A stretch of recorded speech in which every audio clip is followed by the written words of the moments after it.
দেশের বাজারে আবারও জ্বালানি তেলের দাম বাড়িয়েছে সরকার। আর এই সিদ্ধান্ত যেন নতুন করে চাপের মুখে পড়েছে সাধারণ মানুষ। যখন মানুষের আয়ই বাড়ছে না, জীবনযাত্রার ব্যয় প্রতিনিয়ত বাড়ছে, তখন এই তেলের দামের বৃদ্ধি সাধারণ মানুষের কষ্টকে আরও বাড়িয়ে দিয়েছে কয়েক গুণ। জ্বালানি তেলের দাম বাড়ার সঙ্গে সঙ্গে এর প্রভাব পড়তে শুরু করেছে নিত্য প্রয়োজনীয় পণ্যের বাজারে। পরিবহন খরচ বেড়ে যাওয়ায় বাড়ছে সব ধরনের পণ্যের দাম। ফলে সীমিত আয়ের মানুষ পড়ছে চরম সংকটে।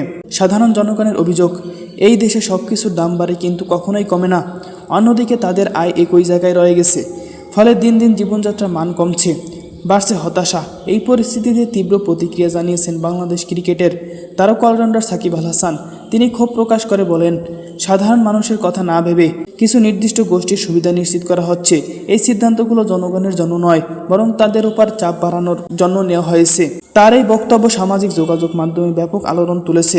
অনেকেই তার সঙ্গে একমত পোষণ করছেন, আবার কেউ কেউ বিষয়টি ভিন্ন মত দিচ্ছেন।